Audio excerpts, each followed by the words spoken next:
Well, it was. It literally takes place in the neighborhood that I've lived in for now like 4 years, five years now. The Lindale Aldi and like what's that corner of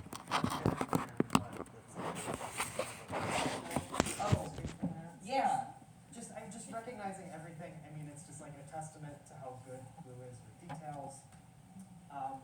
It's hyperlocal, it's super political, it's sexy, it's like resonant. I don't know. I have not stopped thinking about it since I read it, and it's been a long time, and it's such an honor to be asked to come talk about this comic.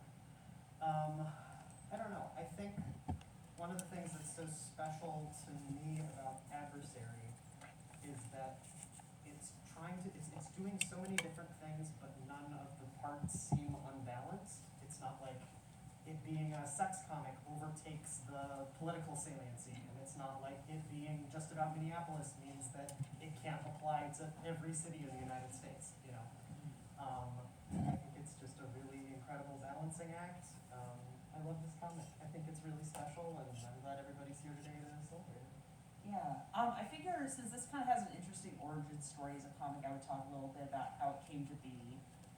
Those of you who are familiar with my work, I come from a background of webcomics. I've also done graphic novel work, as that is sort of the thing that has been a way to like get work as a comic artist these days. I had the opportunity in 2022 to participate in the Shortbox Comics Fair, which is a digital comics festival that is run by a British comics publisher named Zainab Akhtar. She's done this for a couple of years. I think this year will be the final one. But she tries to cultivate, I know, small publishers. They have such a like limited window in which to operate. But basically, her priority with the Shortbox Comics Fair is to invite comic artists, not just from North America and Europe, where she's based, but from like Malaysia, Eastern Asia, like places from all over the world to produce new work and to present it. And it's typically an opportunity to get experimental in scope. So I was really privileged to have an opportunity to submit something. And when I first got the idea for this, I figure if we have a little bit of time, I'll read the afterword from this edition of Adversary, where I talk a bit about how the story came to be. I had the idea to make a piece where I was processing some of my personal experience from the pandemic, living here in Minneapolis. When it originated as an idea, I thought this would just be a premise for a like erotic comics story. This is something where I've like contributed work to erotic comics anthologies in the past. And then as I worked on it and I realized there were ideas and elements I wanted to incorporate from my like hyper-specific experience living here in Minneapolis, it became something that was not purely an erotic comic, not purely a like COVID comic. And I wasn't entirely sure how well that they would synthesize together, but it seems like it's gotten a really interesting reaction. So that is how Adversary came to be. It's a graphic novella. I self-published it on Shortbox. I had a short print run, and then Silver Sprocket expressed their interest in reprinting it under their label, so that's how it's come to be in that case. Ezra and I basically met during the pandemic. Something that I guess should be stated as well is, me personally, I have identified as non-binary for several years. The pandemic has been my opportunity to start identifying more explicitly as like transmasculine and like becoming more interested in transmasc community, especially locally. Ezra has been like my main point person. Like you run the Discord group that has like coordinate a lot of folks together, so that has been a good way for us to get in touch and like to learn more about your work as a cartoonist as well. So that's how we know each other. So basically, that is a abbreviated version of how the story has come to be. That's how we came together to talk about this. Yep. I understand you have some thoughts and feelings. So if we wanted to, I mean, like in general, like if you want to talk about like why this comic in particular, like, really stands out to you as, like, a cartoonist, as a local cartoonist, like, I guess we can kick it off from there. I don't know. I kind of wanted to just start asking you questions. That's fine. I would also say we also met because we bonded because we both had a thing about Jeffrey Combs. Oh, God, yeah. Sorry, Yeah. I'll call you out here. Well, but he really is just sort of, there's like a trans-masculine fixation on this character actor who only picks like shitty projects for the most part. You know, I don't know if he picks them. Well, they're not- maybe he's not. just a man who likes to work. he does. Okay, I'm sorry, I was too harsh. I've gone too far. Dr. Mordred is a masterpiece, and I shouldn't have said that. Yeah, let me back up a little bit. So another thing, part of the thing that dovetails into me being like starting to consider, like, you know, reconsider my queer identity is that when the pandemic started, I was very highbrow about it. Like, when we thought this would last a month, I was watching an opera every day, I was making sourdough bread, and then by June, I was just watching every dog shit horror movie possible. And there was an actor who popped up again and again, and his name is Jeffrey Combs. If you are a Star Trek fan, you've seen him also. He's every character on Star Trek. He's every character on Star Trek. He's 5'7", and he just, yeah. Well, that's all you need to know for his appeal to the Yeah. He's 5'7". He's 5'7", and he's in terrible horror movies. Yes, he is.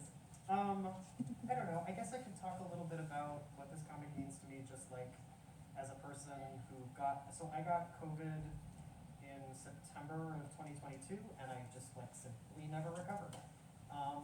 And I feel like, I don't know, there's just like so much grief going on with the pandemic, and just, I don't know, it's like, it feels like everybody's living in different realities, and you can't really judge who's living in the same reality as you by aesthetic signifiers, or by like political labels, or by mask brand. Like, you just don't know. And I think that this comic does something pretty spectacular by even like attempting to bridge that gap, and just asking those questions of like, what kind of grief is just completely unspeakable, and like, who might you be misjudging, or like, I don't know, what are the limits of desire, what are the limits of a fantasy? And actually, I want to ask you about fantasy. That's my first question. Okay. So the comic starts out as, it just says the following is a fantasy, which is like, when I first read it on Shortbox, I'm like, well, that's like the sexiest opener I've ever read for a short comic. And I just want to ask, like, what does a fantasy mean? How is that different maybe from just like, this is a work of fiction, as in like, don't sue me? Like, you know, what is a fantasy? Is it just like a sex fantasy? Is it a political fantasy? What does that word mean, and how does it apply to Adversary? I would say, yeah, my choice of words there were very deliberate. And I think folks who have experience with either reading or producing adult work online are familiar with this sort of like prelude that you put in with work to, like, you know, put a bracket around it, right? But with this work in particular, because it's not exclusively an erotic fantasy, there is very much like a cathartic, like, series of emotions happening. And there's also a component of trying to work out the possibility of like being understood and trusted by another person that I was really interested in exploring.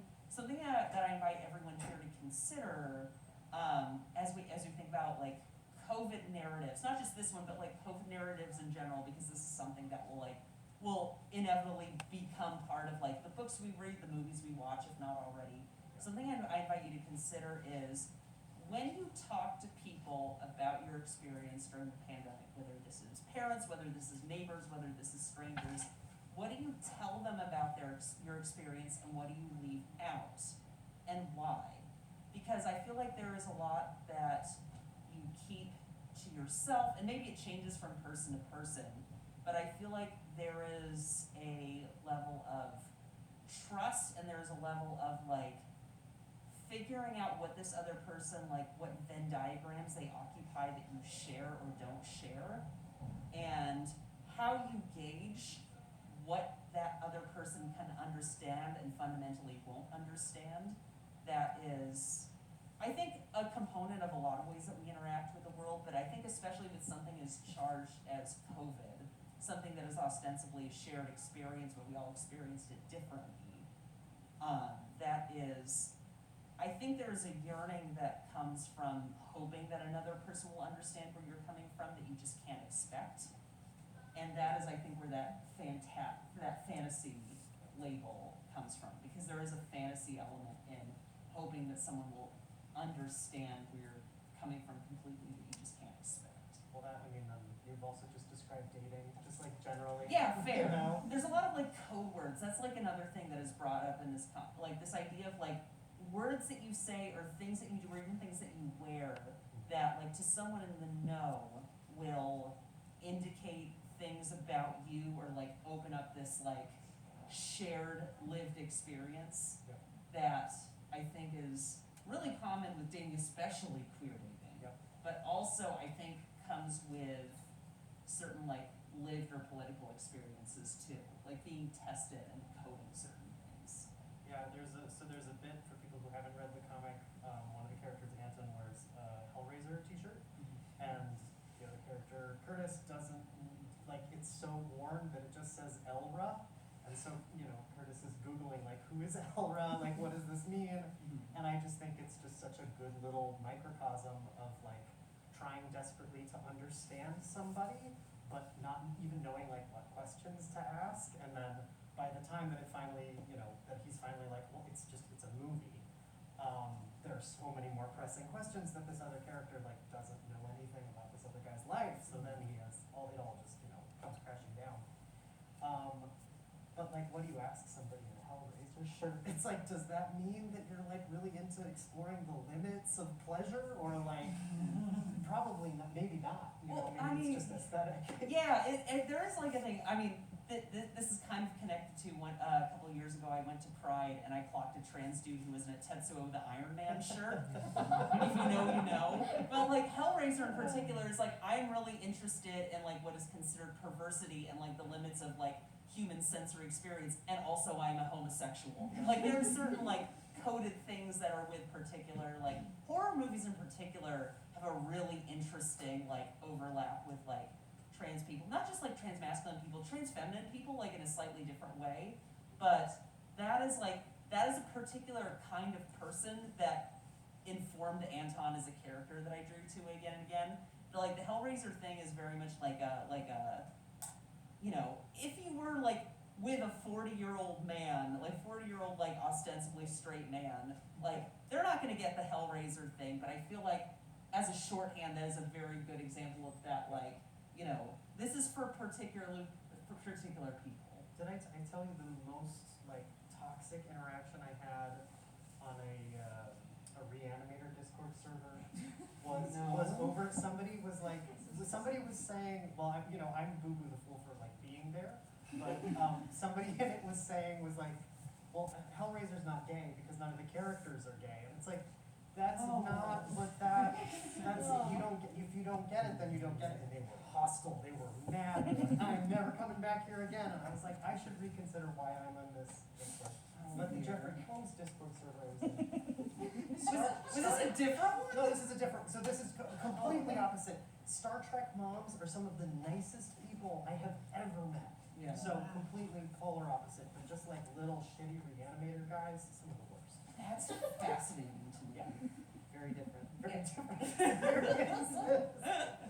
Because yeah, this I know exactly the Discord that you mean, because you gave me an invite to Oh it. yeah, I did. And it's all like I forgot. trans dudes in their 20s and 30s, and then like, Oh, the Jeffrey, I did send you to the. and then there's lifers who are all like middle-aged women who have been at this since they've had like a GeoCities fan page in the early 2000s.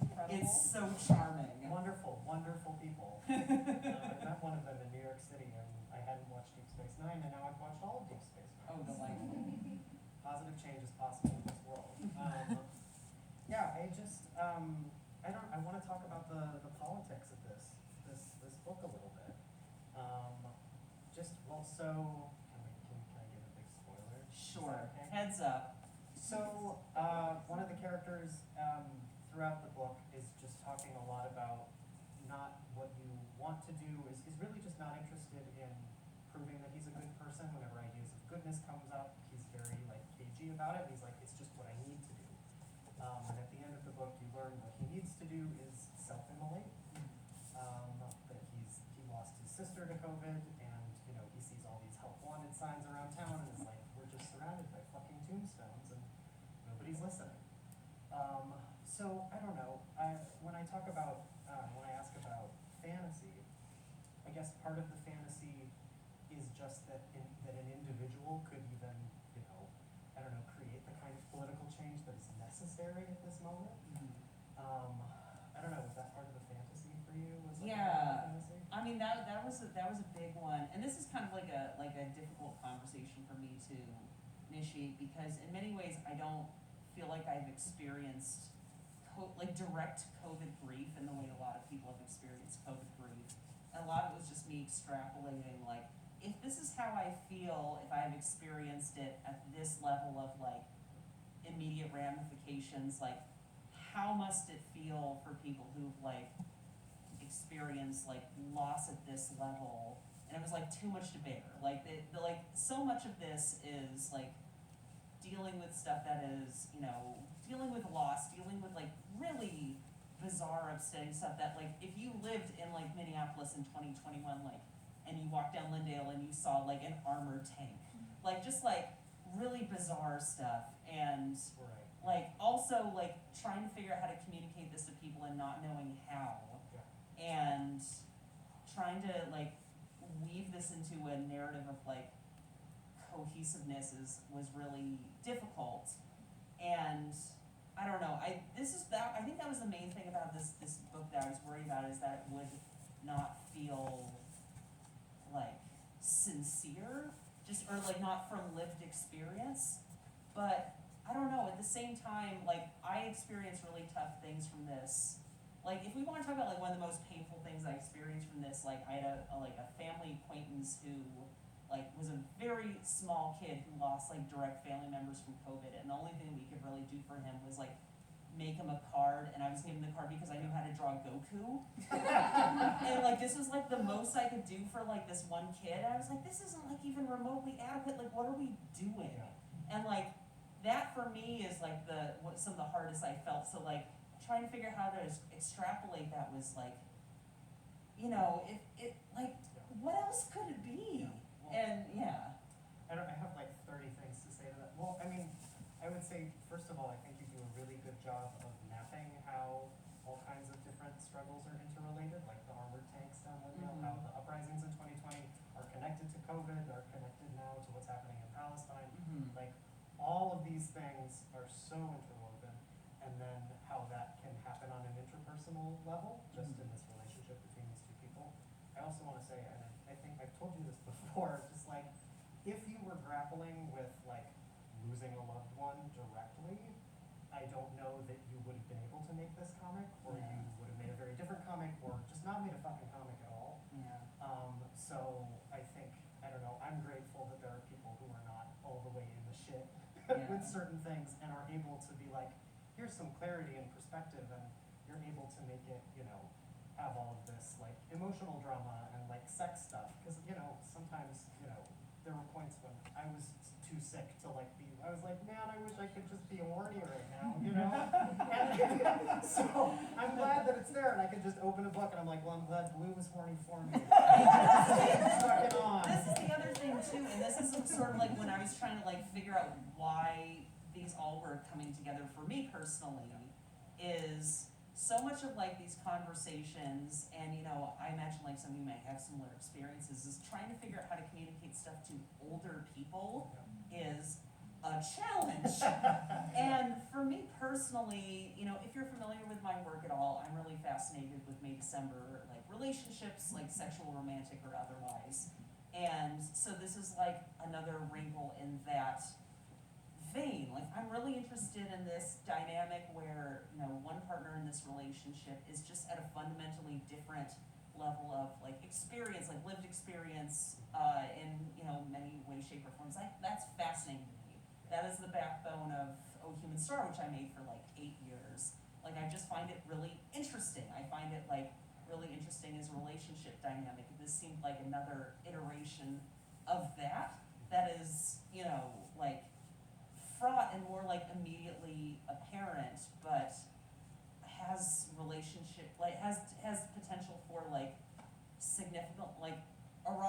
potential, for lack of a better word, and I was trying to figure out, like, it seemed like it was working, Yeah. so I'm glad it was working for other people. It worked, it was great. And also, to talk a little bit about just like Curtis as a character. Yeah. I love Curtis. I'm a huge Curtis fan. I love his bald spot. Well, I also just want to like commend you for making these characters like look like people that you might want to like fuck, like in Yeah. real life. Yeah.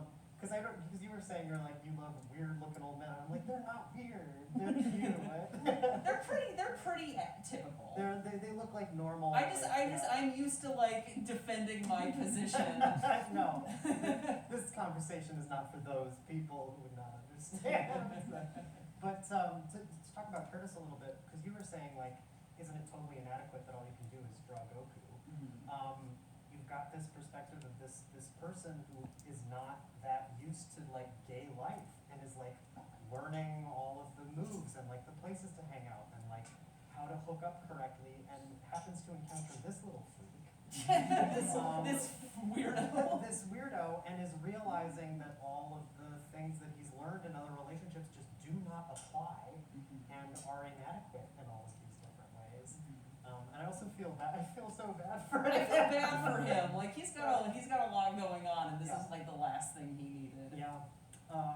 But like, yeah, do you have any visions for what happens next with him? Oh God. To be honest, I don't. I feel like since the time I've made this comic, I've had more mental bandwidth for the before times in a lot of ways. Yeah. God, I was at a gay bar in Columbus, Ohio, and it gave me an inspiration for Anton hanging out with his sister, who is a very like straight normie nice girl, and I just like picturing her in like a Taylor Swift shirt with her college buddy who is like a volleyball lesbian, and they're just like, they want to hang out with Anton, who like unknowingly is like to them has done like cock and balls torture on like 3 men in this bar. Like that was so clear to me in a way that everything past Adversary is not. I just don't have it.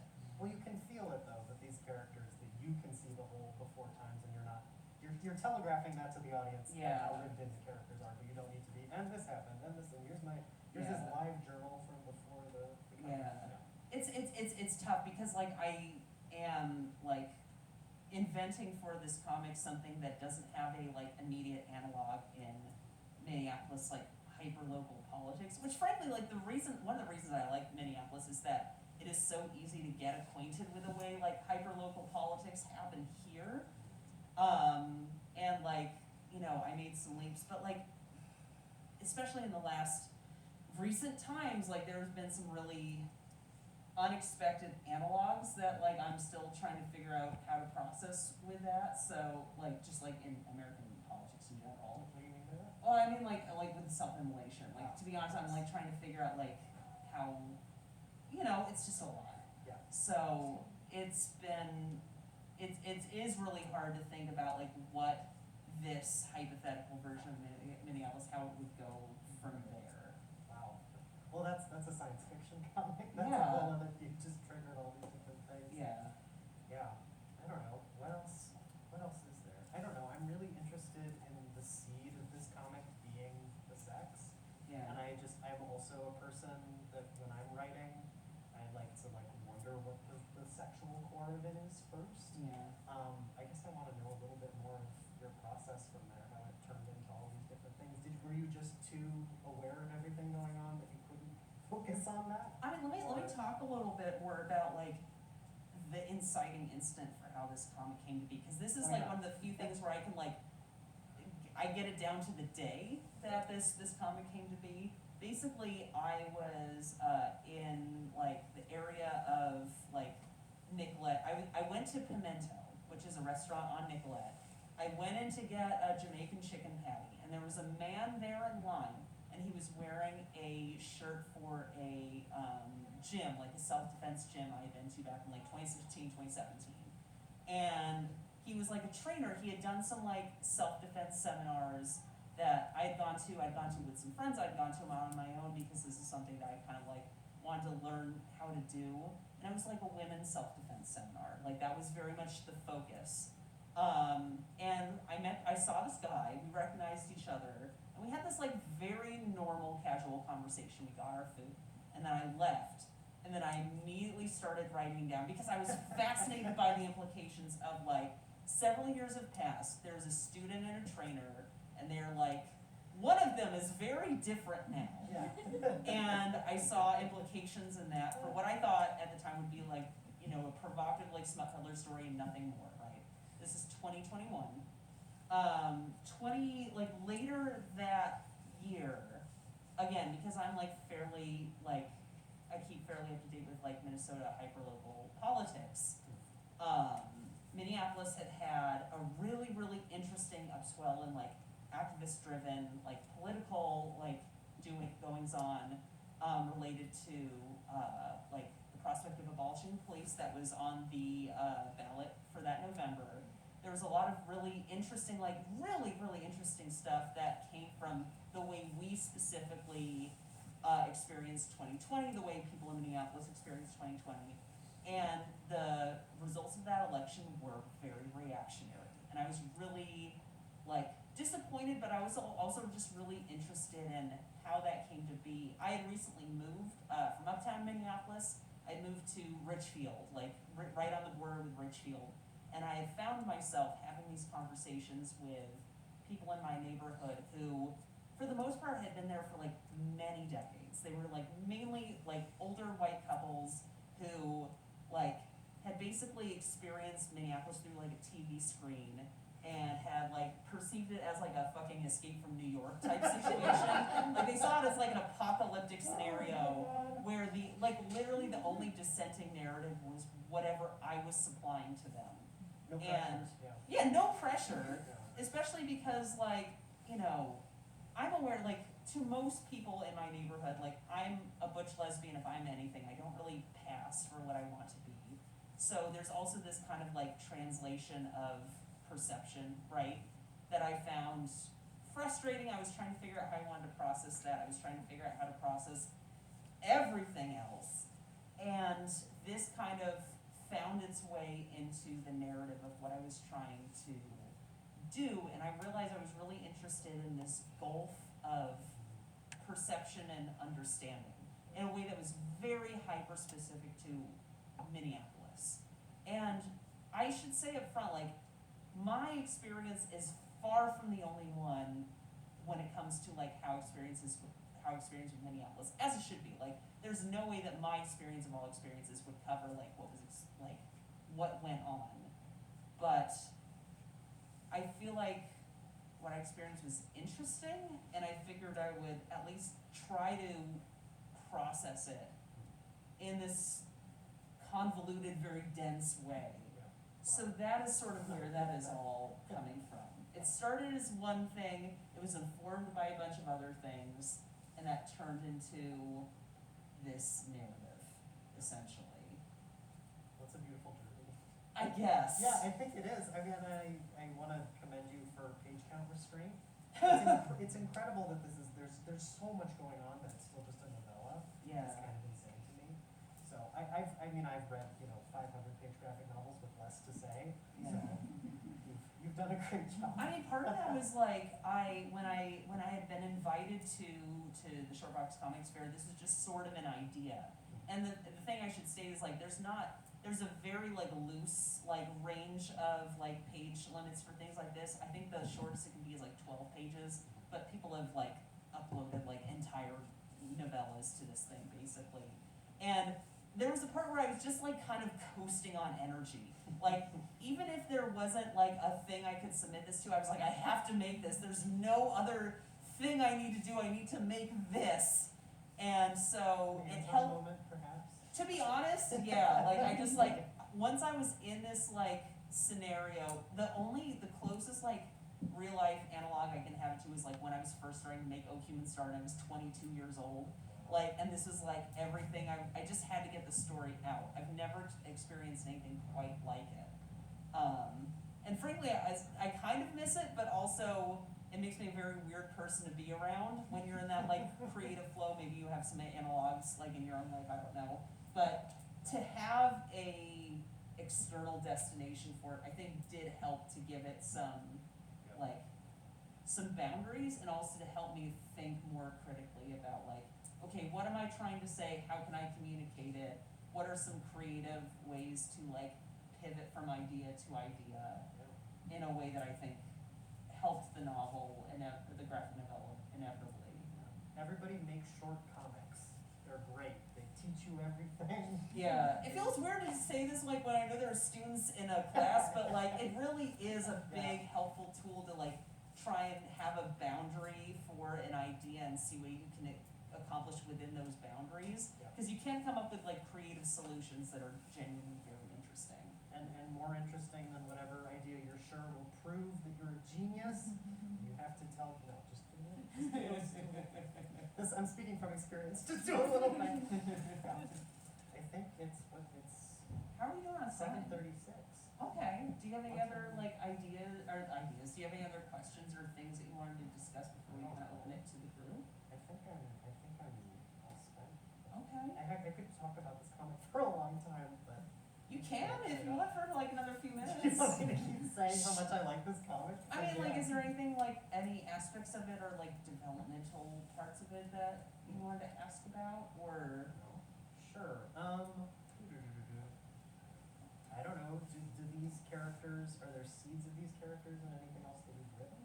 Oh, I mean, the thing that's interesting about that is that when I was designing the characters, I wanted to be very deliberately different about their design in a way that was very different from the main characters of O Human Star, which, if you are not familiar, is about a May-December relationship. I have a very like stoic, closeted, like, you know, externally traditionally like masculine, like older character, and then like a young precocious twink who like over the course of like the events of the story and like grief and experience becomes like a more like seasoned like older man. But they have like a very distinct like visual look to them, and when I was trying to figure out how I wanted to make these characters look distinct, like Curtis, I went in looking like much rounder. He has like a body language that is quite different from Al's, who is the older like person in O Human Star. It's weird because Anton appeared more fully formed, even down to his name. Curtis, I literally had to Google search like age-appropriate names for a Midwestern man. Anton is a hell of a name for a trans. Yeah. That's nuts. But it's like, but you know, like he's like, I know, yeah, yes, I I do. do like this. I do. Yeah. I love that his glasses become less Herbert West post-transition. There's certain mid-transition. Because he doesn't need to work so hard. It's true, that's true. Yeah. And you know I appreciate a round frame. Yeah. I've talked about this in like other conversations before, but like when I was working on the O Human Star characters, one of the main character design differences was like mouths, honestly. One of the main defining like differences of Al, the character Al Sterling, is the mustache, which I only say because a really early influence was the Chuck Jones cartoon One Froggy Evening, which is where the singing frog comes from. The you know, hello my baby, hello my honey. Like what nobody remembers about that cartoon is that he torments this one man, this construction worker who never has any dialogue, but like he emotes through this mustache. And you kind of see this in a lot of Chuck Jones cartoons, like the emoting comes from the mustache. And that informed Al's character, in which like Al doesn't really need to speak for us as readers to like understand what's happening. And Brendan, by contrast, like he almost always has his mouth open. Like that is sort of like his communicating technique. And for Adversary, I wanted to flip it. I wanted Anton to be very like closed off, but in a way that was kind of different from Al. Is very like it has this like neutral kind of masculine, like nothing going on. Whereas Anton kind of has that like customer service face, where like he has an expression. It is like a placating like expression, but there's not much going on there unless he's like provoked, which I think is a really distinct dynamic I want to explore. And Curtis, meanwhile, like is coming from this like very masculine world where he's trying to break out of it and is not aware of the consequences of doing so. So I don't know, that was sort of like character design wise something I was trying to explore. Cool. I guess before we totally wrap, I also am wondering about just the theme of like, what do we owe to each other?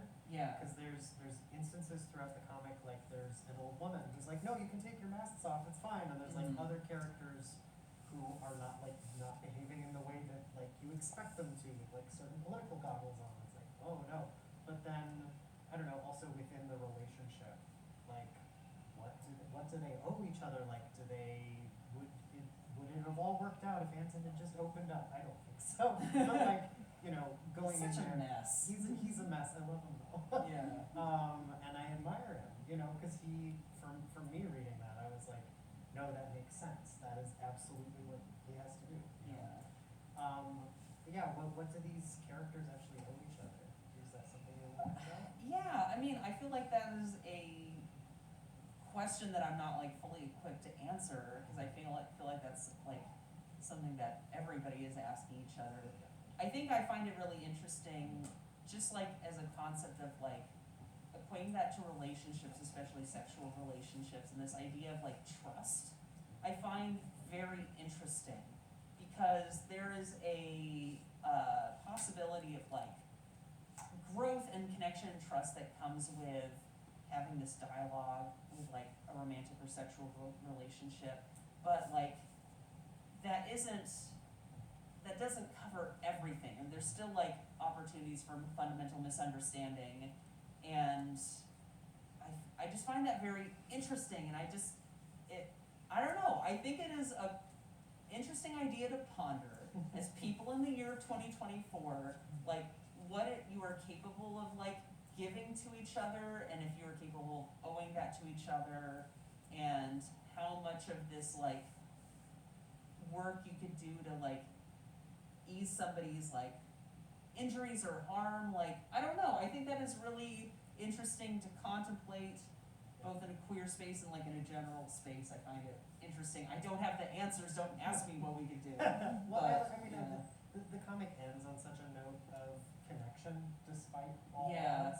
Yeah, the ending, I'm not gonna lie, I'm like really pleased with the ending note I have, because like superficially it feels very inadequate, like with this action that he's trying to do, and like, maybe it is like in the scheme of things inadequate, but like what else can you do? Well, I think it works because it's mundane. It's that the haircut. Yeah. Yeah, I don't know. I think that the mundane is kind of all we have is the moment. How do you respond to just like a huge action? It's like, well, there's small actions too. Is there anything you're dying to tell people that I should prompt you about? Oh God, I don't know. I feel like I've said a lot already, but I don't know. Magers and Quinn being like, oh damn it, I didn't talk about this essential core piece of content. I mean, I'll tell you what. We can open up to questions from the audience. If there's something that sparks something that comes to mind, I can bring it up. But yeah, does anyone have any like questions or anything that they want to hear more about in terms of like my process or what movies I've been watching? Or We do want to know that. I want to know that. oh God. What's your favorite Jeffrey Combs movie? So here's the thing. So again, I started the pandemic watching an opera every day. And then in April, my very good friend was like, hey, let's watch a movie over Discord. Have you ever seen Reanimator? And I was like, no. I've heard it's good. Let's watch it. That's, that is, I know this because my wife made a spreadsheet of all of his films. That is the one with the highest Rotten Tomatoes score. Yep. So it's objectively the best. However, I'm very fond of Dr. Mordred. I love Dr. Mordred. Because there is like, there was a day during the pandemic where I was watching that with some friends, and I was just like, what am I doing? What am I doing? There's a stop motion dinosaur fight. Yes. They're like, it's a Mammoth the skeletons. skeletons of dinosaurs, and like sometimes the sound cueing just like cuts out for no reason. It's not good, but it's good. It's beautiful. It's really entertaining. That's a great film. That's a good one. I don't know, there's this trilogy of movies that were directed by the same guy, stars Jeffrey Combs and Barbara Crampton, who is like this iconic 1980s scream queen. It's really fun because they all clearly are very fond of working with each other, and I like seeing people like collaborate over films. What's the one with the what is it called? The evil clergyman.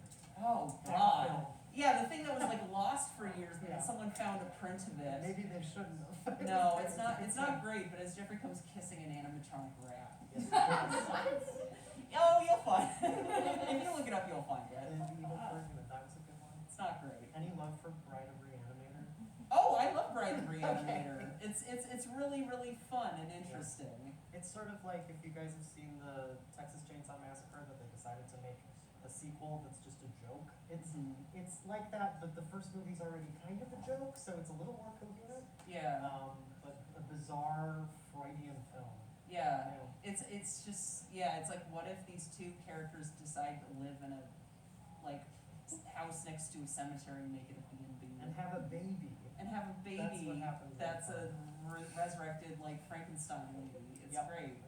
That's a film. Yeah, no, I have so many terrible movies I watched. Anyone else have any questions?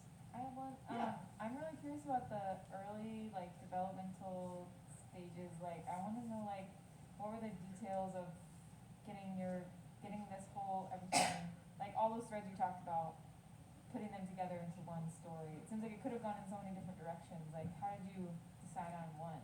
You know? That's a really good question. Something I should say about working on this piece is that with previous projects, you know, particularly freelance things where I'm like asked to make something, I'm contracted to make something, I have a very like specific process where I like develop an outline, I like make the story skeleton, I have all these like developmental pieces.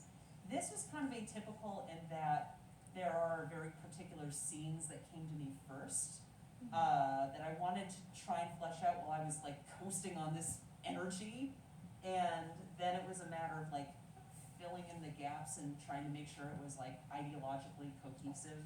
So for Adversary, it was the fight scenes. It was trying to figure out this dynamic between these main characters, and it's their first like date where they're like at Anton's apartment that emerged first, and then it was like filling in these gaps. And in some ways, it's kind of like working on a web comic where, you know, yes, there are some things that are established from the beginning, certain character dynamics, but with O Human Star, there were like characters that I consider foundational, like fundamental parts of the narrative that were not fully fleshed when I first developed the outline, but became an important part of the narrative over the years of working on it. Like I could not imagine the story without them.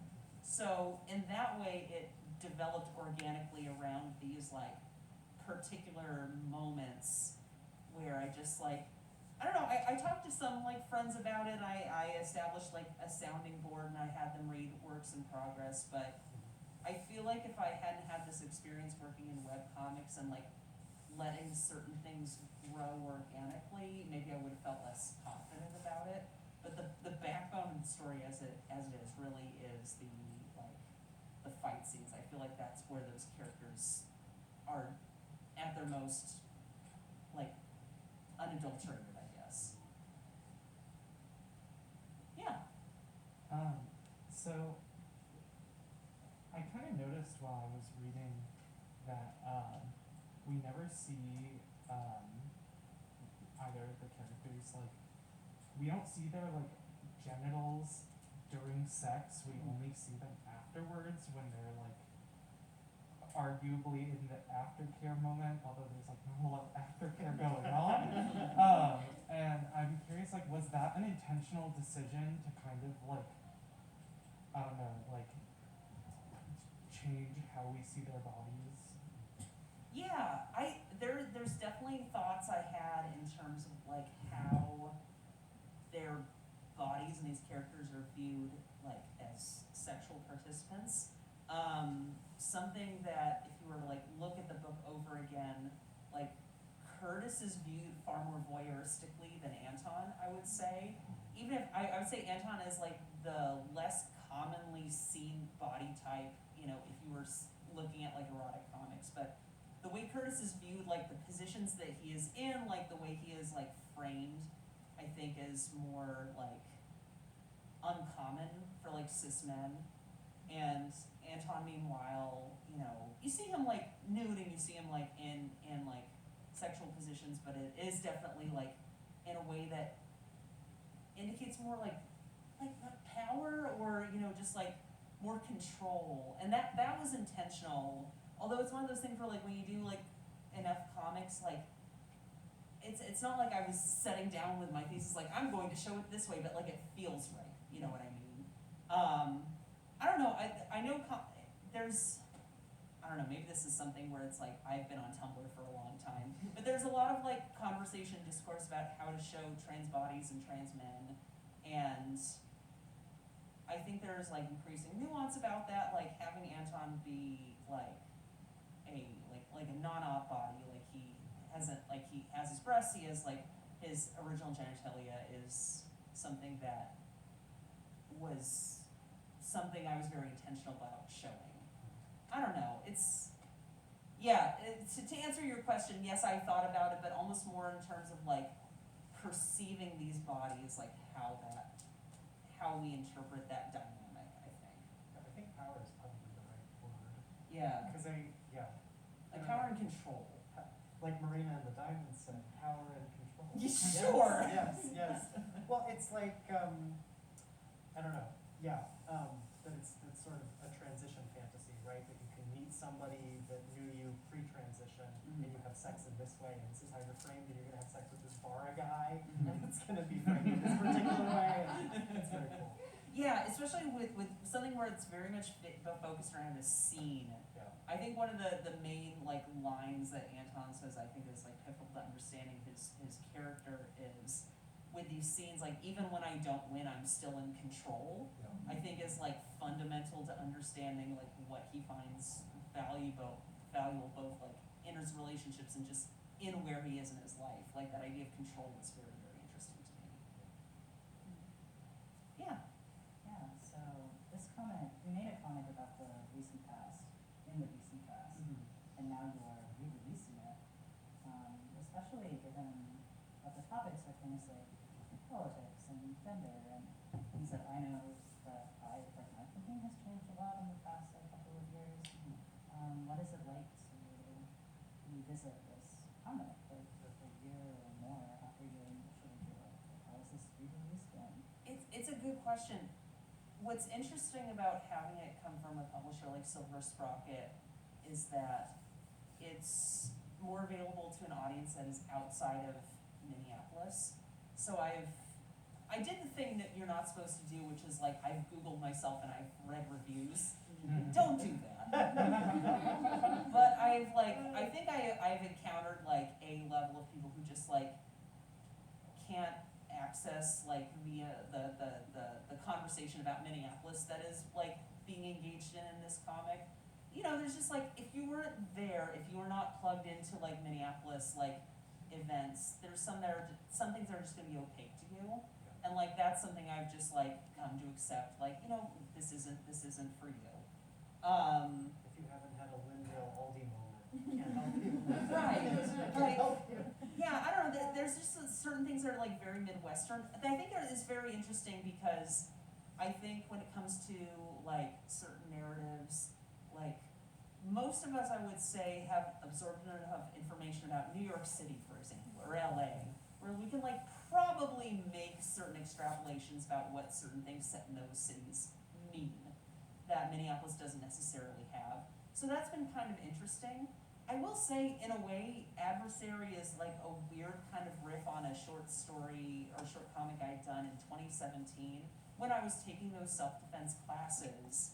And it was just sort of me documenting my experience in those classes. Like I wasn't thinking about it too deeply, but it was weird looking back at this time, which is very much like, you know, it is the Trump presidency and I want to learn how to do self-defense because God knows what's going to happen. That feels very naive in some ways, you know, that like looking back on this like now with extra nuance and extra understanding of like how things actually went is, in some ways, I still see it as a commentary on something I had already done and has still not entered the stage where I have made a thing that is a commentary on the previous things. I think if I give it a couple more years, maybe I'll enter that stage. I'm not quite there yet, but maybe it's because it's already a layer deep. Does that answer your question? I kind of went a couple different places. Yeah. yeah, so as an educator, you were writing this during the pandemic, Mhm. and you are probably getting inundated with emails from students. And you talked earlier about, the grief that we were all experiencing and seeing, but there, as an educator also, it felt like Mhm. there's this particular inundation with, okay, student has COVID, their family has COVID, their loved one died, we gotta do an extension, we're getting this policy email about this policy is now changed 2 weeks later. Mhm. Are we coming back after spring break or not? And so did that kind of inundation of emails kind of play a role into your perspective on like that grief that's kind of happening all around us from that education side? That's a really good question. I would say yes. I'd have the caveat though that like I'm a relatively new educator. Like I feel like I've only been teaching comics classes like since 2019. I also came into education in a relatively uncommon route. Like I jumped into MCAD like as an adjunct by invitation essentially. I didn't have a master's degree. And I say this because my partner, who I've lived with for many years, she's a middle school teacher. She had to teach me what pedagogy was. And she has this like much more, I think, like intense and rigorous experience with like teaching during the pandemic that I feel like I got like a watered down version of. I do understand like what you're describing, but so much of it is like comparing it with other people and like everybody having slightly different experiences in a way that was like, I don't know, complicated to parse. But yeah, there's trying to figure out, I think the other main thing though is like I'm a teacher, but like my students are mostly adults, so there's like a dynamic of like communicating with them, like figuring out like how to advocate for them or figuring out like what they need. That is a neat challenge that I still like and feel like I'm trying to figure out. So I feel like I don't have a satisfactory answer to this, but like yeah, that is something where, I feel like I didn't have it as hard as some, but I'm still learning how to communicate things like this with like, I also feel like there's like after effects of COVID where I want to be like extra sensitive to, people who've extenuating circumstances or who are sick that, maybe that culture would not have been nearly as there pre-COVID. But I may not be the best person to ask. How are we doing on time? Well, it's 7:58. Whoa. We could do one more question. You do one more question? Yeah. You think? Who wants to be our final question? It doesn't have to, yes. Do you always know how it would end? Oh, that's a great question. To be honest, I really waffled on the end because I didn't know if I wanted to go there or not. I'm trying to remember where in the process, like, the ending as it appeared in the book emerged. And I feel like it was, early on, I was just afraid to commit to it.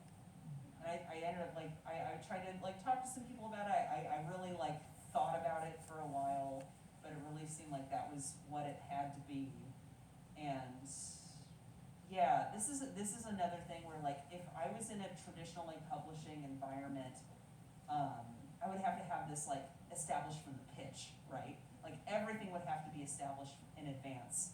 And in a way, this like small publishing, self-publishing environment allowed me to like really sit and think about this for a while and like let it develop organically in a way that is really closer to webcomics than anything else.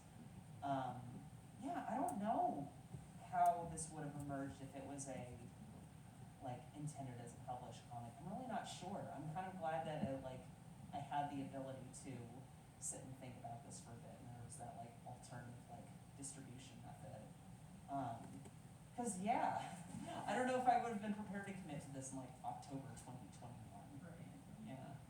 That's self-publishing magic. That's self-publishing. I talk about self-publishing a lot. It's because it's good, actually. It's Sweet. Well, and if we're wrapping up, I just want to congratulate you. This comic is just like a huge success, and I'm excited for whatever you do next. Yeah. Ezra, thank you so much. By the way, Ezra's an amazing like creator and cartoonist in his own right. Please check out his stuff. It's fascinating, very interesting. Thank you for being prepared to talk with me about this. Yeah, I have a great time. So yeah.